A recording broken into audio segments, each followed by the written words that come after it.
Hi, I'm your host, Troy Clark with Drink Boss, and welcome to another episode of Beyond the Bottle, where we go inside beyond the liquid to talk with owners and operators and how they're making a difference in our communities.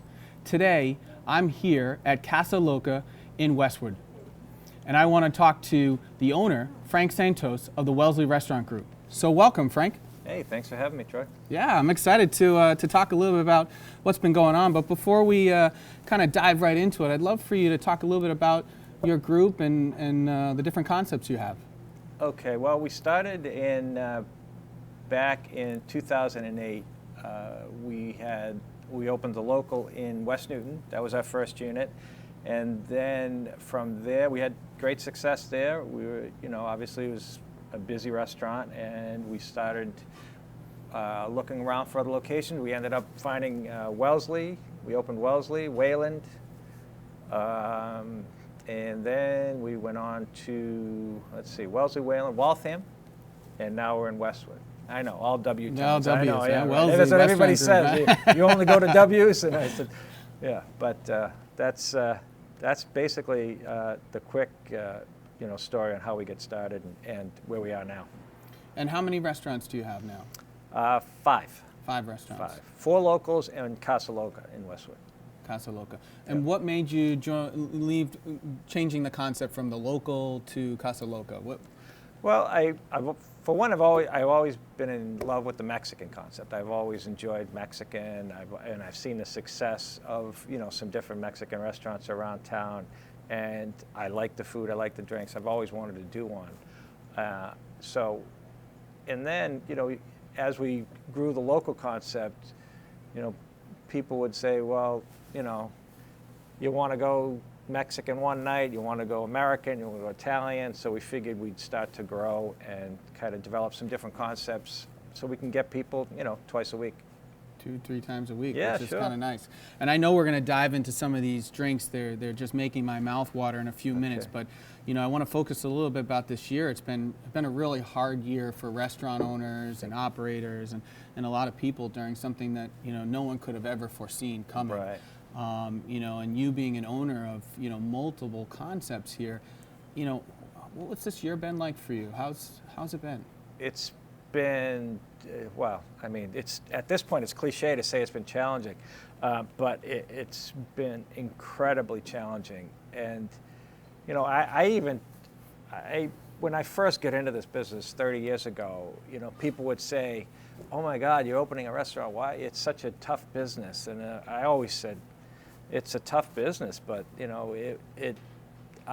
my point was it's always tougher. It was tougher on my wife than it is on me. I love what I do. Yes. I love going to the restaurants. I love being in them. I love being around them. I can attest to that. And it's like she's like, you're never home. It's fine, but nothing like this year. I've had slow years. I'll be honest. I've closed restaurants. I've had busy restaurants. I've had slow restaurants. I've had restaurants that had to close. I've had restaurants that lost money. Nothing like this year, though, where it's just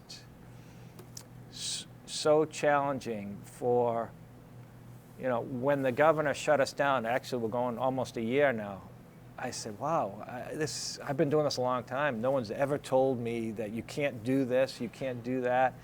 And for him to just shut it down, I said, okay, well, this is going to be, what did any of us know? I said, this will be a week, 2 weeks. Yeah, exactly, right? Yeah. I didn't know. It's funny because I was traveling a little bit right before the end, and you started to see the masks on people in the airport and things like that. And, you'd hear little things about it. And then, I got home, and then the weekend before was really quiet. I was like, wow, word is getting around, and because I believe it was the St. Patrick's Day weekend. Usually we're jammed. It's a good weekend for us, and it was just eerily quiet. And then the Sunday, I believe Sunday was St. Patrick's Day, and then Monday, I think my Waltham restaurant did for the day $800. Normally it was $8,000, but it was, and then Tuesday, I think they shut it down. Yeah. And then, like you said, I said maybe a couple weeks, we'll get out of this. I kept everybody on the payroll. I said, let's wait and see. Yeah, definitely a struggling time for everyone. But I think sometimes in the most difficult times is when we get most creative, and that's what we're really used to, that hustle and bustle and trying to figure things out. And we evolve, and I've seen a lot of creativity come out of restaurants in a very challenging time. I mean, I think we're looking at some unique things that you're doing in your restaurant, which was this to-go cocktail that finally got passed in the state, which I think helped people stay connected to restaurants, right? And help them see that difference. So, talk to me. How did you get into doing to-go cocktails? And that was another thing. That's again on a side note. That's what I love about this business, because my team came to me, or the governor or somebody said, we'll allow this. And I said, you know what, guys, I don't think they're going to sell. I said, I'll make the investment in the bottles and the packaging. I said, but just to my team, I don't think. We launched them, and it's crazy how they sell.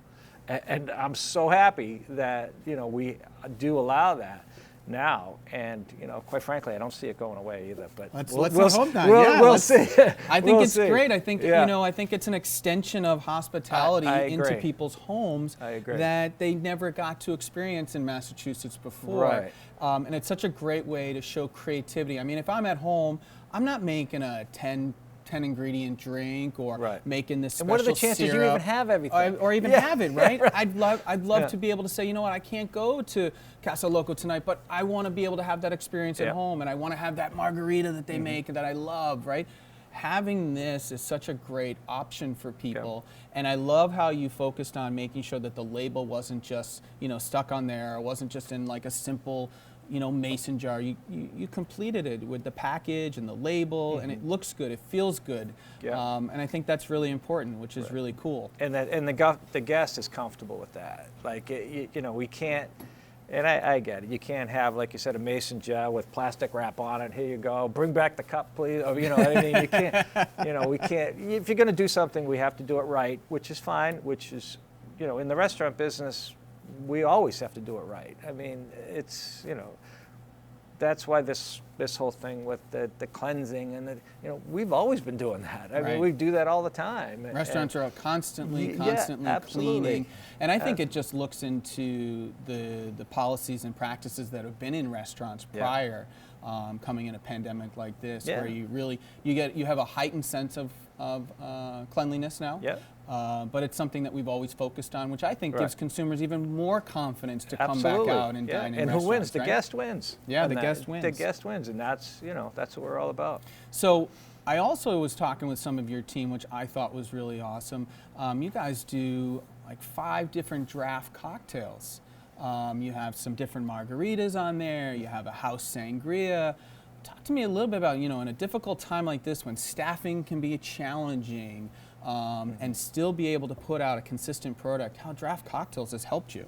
Oh, I think you're going to see it as part of the future, because, as you know, on our end, we're always concerned about labor. Labor's going up. Labor's getting expensive. Labor is a challenge for us. We want to pay people, but at what point is the guest? At what point can we pass on to the guests? How much are they willing to pay for a margarita or for a plate of tacos or whatever? So anyway, but what this does is speeds up the process.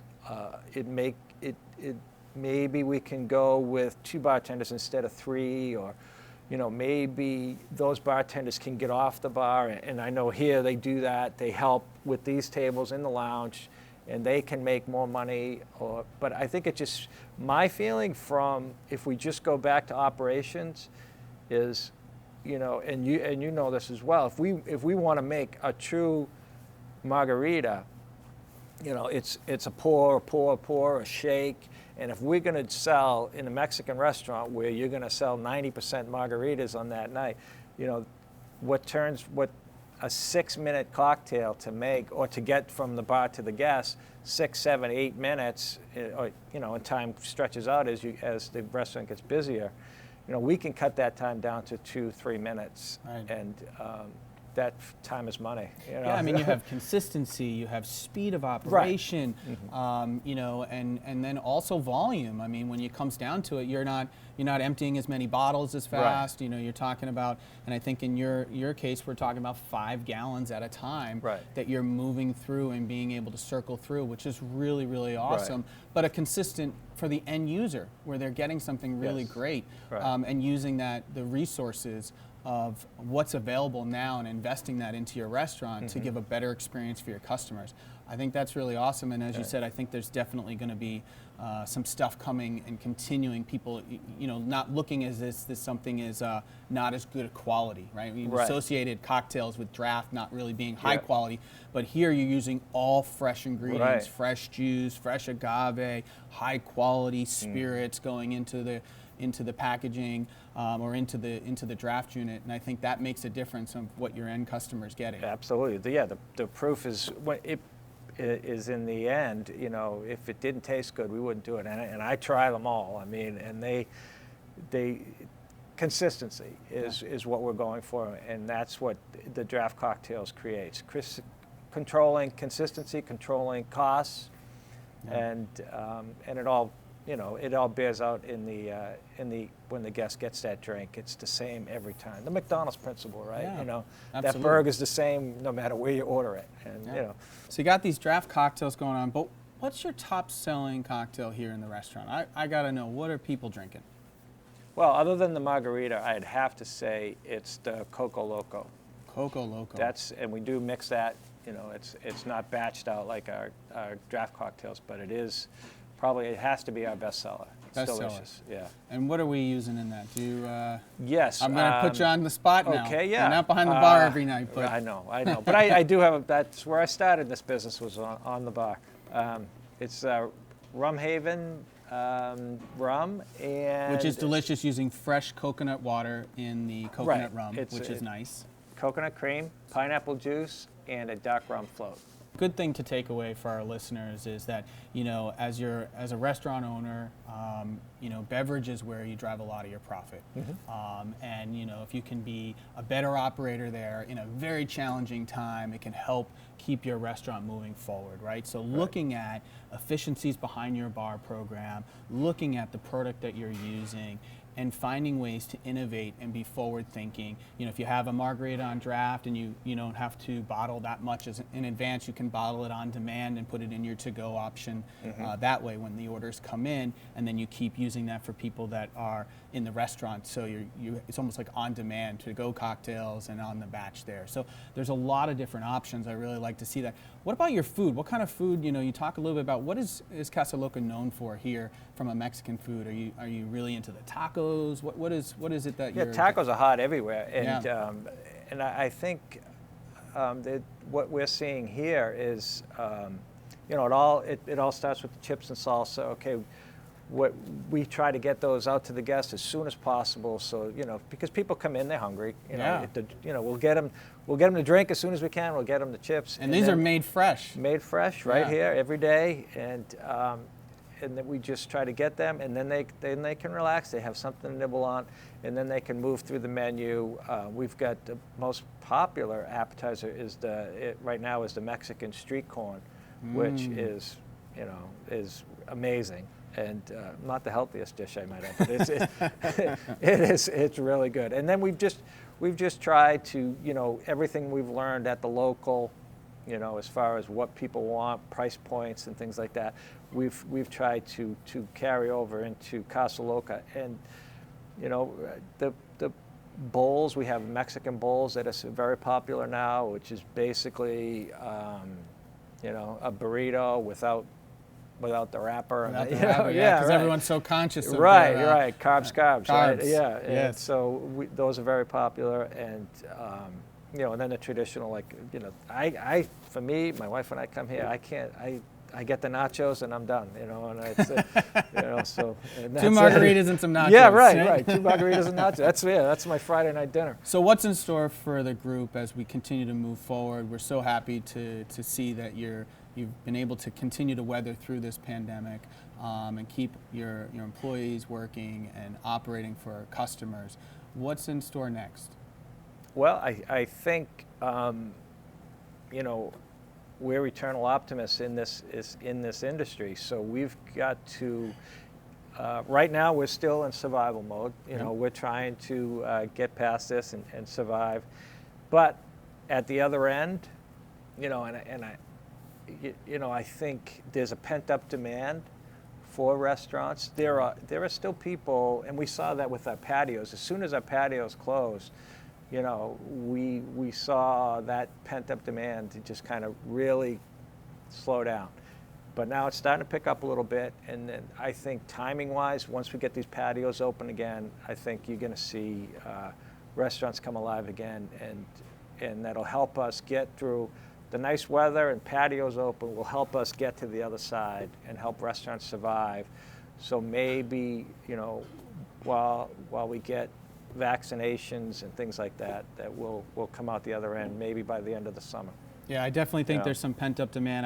I was on an app last night, and you can listen to people in a restaurant, and to hear drinks being made and noises in the background, it gets you excited to know what we're missing. But you know, as we come out of this winter and come into summer, I think people want to get out and experience restaurants, and we're thankful that we have your restaurants to be able to come into and to be able to experience. So thanks for taking some time with us today to talk a little bit about it. We're going to get started on some of these drinks. I know we have more food coming out. I can't wait to get into some of these nachos.